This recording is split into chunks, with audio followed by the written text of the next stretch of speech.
আসন্ন ঈদুল আজহা উপলক্ষে বড়খোলা থানা প্রাঙ্গণে এলাকার মসজিদ কমিটির সভাপতি সম্পাদকদের নিয়ে এক সভা অনুষ্ঠিত হয়। বড়খোলা থানার ওসি কুলেন্দ্র কুমার হুজুরি সভায় বলেন, ঈদ শুধুমাত্র ধর্মীয় উৎসব নয়, এটি সম্প্রীতি ও সৌহার্দ্যের প্রতীক। তাই উৎসবের আনন্দ যেন কোনোভাবেই আইনভঙ্গ বা বিশৃঙ্খলার কারণ না হয়, সেদিকে সকলকে সতর্ক থাকতে হবে। বিশেষভাবে ক্যাটেল সংরক্ষণ আইন মেনে কোরবানি দিতে হবে। আইন অনুযায়ী নির্ধারিত নিয়ম মেনেই পশু কোরবানি করতে হবে এবং কোনোভাবেই যাতে জনমনে বিভ্রান্তি বা উত্তেজনার পরিবেশ সৃষ্টি না হয় সেদিকে খেয়াল। সভায় ঈদের দিন যানবাহন চলাচল ও ট্রাফিক ব্যবস্থা নিয়েও আলোচনা হয়। কম বয়সীদের হাতে মোটরসাইকেল বা গাড়ির চাবি না দেওয়ার জন্য অভিভাবকদের প্রতি আবেদন জানানো হয়। ট্রাফিক আইন ভঙ্গকারীদের বিরুদ্ধে কঠোর পদক্ষেপ নেওয়া হবে। দুর্ঘটনা রোধে বিভিন্ন জায়গায় পুলিশের অভিযান থাকবে। ওসি বলেন, ঈদের আনন্দ সবার জন্য, তাই উৎসবের দিন যেন আনন্দে কোনো ব্যাঘাত না ঘটে সেদিকে সবাইকে খেয়াল রাখার আহ্বান জানান। কোরবানির পশুর বর্জ্য গর্ত করে মাটিতে পুঁতে ফেলতে হবে, যাতে কুকুর বা অন্যান্য পশু মাংস যেখানে সেখানে না ফেলে উত্তেজনা সৃষ্টি না করে। রাস্তায় নামাজ না পড়ার জন্য বিশেষ অনুরোধ জানানো হয়। ঈদগাহ কমিটি স্বেচ্ছা কর্মচারী নিয়োগ করে শান্তি সম্প্রীতি বজায় রেখে নামাজ পড়ার আবেদন জানানো হয়। সভায় উপস্থিত ছিলেন বড়খোলা থানার ASI Abdul Haque Laskar, sub inspector Sourav Bordoloi. এছাড়াও স্থানীয়দের মধ্যে বিশিষ্ট সমাজসেবী কমরুল ইসলাম লস্কর, নূর আবদিন মাঝার ভূঁইয়া প্রমুখ বক্তব্য রাখেন। বড়খোলা থেকে সুলতান আহমেদ বড়লাস্করের প্রতিবেদন, ঈশান বাংলা নিউজ, শিলচর। আপনার গাড়ি বাইক দিয়ে চলায়, বাইক স্পেশালি হেলমেট পরে চলাই না, তিনটা দার্জিলিং উঠাও না। আর ঘর একটা যদি ইট বিলে মাইনর ছেলে এগুলা দিয়ে আছে, যার লাইসেন্সও নাই, আপনি একটু ব্যস্ত আছে, আবার স্কুটিটা লয়ে যায়, বাইকটা লয়ে যায়, স্পিডও এখানে আইব টাইম দেওয়ার জন্য, তারপর যাওয়ার টাইম অ্যাক্সিডেন্ট হইব, আপনার খারাপ লাগবো কি নাই? এইটা একদম স্ট্রিক্টলি কমপ্লেন করতে লাগবে যে উইদাউট লাইসেন্স আর হেলমেট ছাড়া আপনি বাইক চালাতে এলাও করা নাই। কারণ একটা অনুষ্ঠানের দিনে যে একটা ঘটনা হয়, হসপিটালে যদি আপনি আইতে লাগে, আপনার তো খারাপ লাগবে না। গতিকে এইটা প্রিভেনশনটা আপনি করতে লাগবে, আপনার ঘরে বসতে আপনি ঠিক করতে লাগবে। মাইনর ছেলে আর বিনা হেলমেটের যদি বাইক যদি পাই, যদি ফাইন তো বিশাল কথা, আমি ফাইন কাটি মানুষ ইকোনমিক্যালি কিছু করবো না, গাড়িটা বাইকটা এখানে থাকতে ঘরে করলে একটা আবুর দিয়া করতে লাগবে। তারপরে অবশিষ্টগুলা গাছ খুলিয়া গাড়াইতে লাগবো, যাতে শিয়াল কুকুর টুকুরতে পাই না।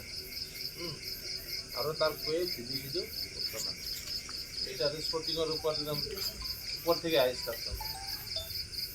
এই যে কোনো জায়গায় যদি মাংস তো হয় না, একটা থাকে না কিছু, এগুলো বান্ধব না। যদি ছাগল মাংসটা তুমি লয়ে গেছো ক্যারি ব্যাগ, গরু মাংস বলে এইটা ব্যাপার, বা যাদের যেরকম দাম যেটার নিয়ম একটা আছে না, এটা দিয়ে এগুলো সাবধান হতে লাগবে। যে দেশে থাকি, যে জায়গায় থাকি, সেই জায়গায় যদি কোনো আইন পাস হয়ে যায়, সেই দেশের আইনকে আমরা সম্মান দিতে লাগে, আইনকে আমরা মানতে লাগে। যে আইন বুঝলেন, সেই দেশের আইনকে সম্মান দিতে লাগে। আমরা দিল্লির হিলাল কমিটির প্রেসিডেন্টে গত সপ্তাহ জানাইছেন, আপনারা সবাই দেখছেন কিনা আমি দেখছি, আমার হিলাল কমিটি এটা আছে দিল্লি, যে আসামে মানে গত তার আইন পাস হয়ে গেছে, লটারি মানে গরু কাটা হইতো না, কুরবানি হইতো না, বা কুরবানি ছাড়াও কোনো বিয়াবিধি বা অন্যান্য ফাংশনে গরু কাটা বন্ধ। আসাম স্টেটে আইনটা পাস, যে স্টেটে আইন পাস হয়েছে না তারা এটা সেপারেট কথা, তারা স্টেটে বুঝবো, কিন্তু আসাম স্টেটে এটা পাস হয়ে গেছে। গুজরাট, দিল্লি এইসব জায়গায় অনেক আগে পাস হয়েছে, তখন থেকে দিল্লি সিল্লি তো কাটা হয় না বা জানি। আর আসামে গত কয়েক বছর আগে পাস হয়েছে, কিছু রিল্যাক্স দেওয়া হয়েছে। এই বছর এটা টোটাল রেস্ট্রিকশন, যেটা রেস্ট্রিকশন হয়েছে এটা যদি না মানি আপনারা রেস্ট্রিকশন, ঠিক আছে, আইনে যেটা করার এটা করবো। অনেক মানুষের গরু সরু কিনছে, আমিও আপনারা রিকোয়েস্ট করি আর দয়া করিয়া গরুটা কুরবানি দিবা না, আইনরে সম্মান দিবা। বেআইনি করিয়া থানার ঢুকেন যত কেসও গেল দিতা। দুই হইল সাড়ে কিতা হয়েছে, ছাগল কুরবানি এলাও আছে, ছাগল দুম্বা উট অন্যান্য জিনিস হয়তো কুরবানি এলাও আছে। এটারে সামলাইয়া করবা যাতে অন্য ডিস্টার্ব না হয়। একজন ভেজিটেরিয়ান মানুষ আছে, একজন নিরামিষী মানুষ আছে, হ্যাঁ, এ হয়তো এটা খাটার পরে ব্লাডটা দেখলে তার একটা খারাপ লাগে বা ইয়ে লাগে। আমি আমার ধর্ম করতে গিয়া অন্যরে ব্যাঘাত সৃষ্টি করতাম না, মানে অন্যরে কোনো ডিস্টার্ব যাতে না হয়, একটা পর্দা টাঙ্গাইয়া বা সারে বসে যে ছাগল হইলে ওইটারে আপনারা একটা ভিতর সাইডে করবা, যাতে পাবলিক প্লেস মানে বাজার, রাস্তার কিনার বাজার, পাবলিক প্লেসে এটা করবা না।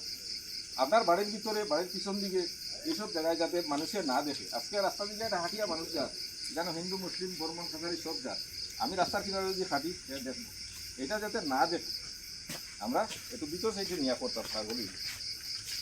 আর কইছেন যে বাইক, ছোটো ছোটো ছেলেরা বাইক চালাই তো ঈদের দিন, ফাংশনের দিন তো খুশিতে বাইকটা স্পিডে চালাইয়া গিয়া মারবো বাড়ি, প্রতিটা খার হইব, আপনারা হইব, আপনার ছেলে হইব।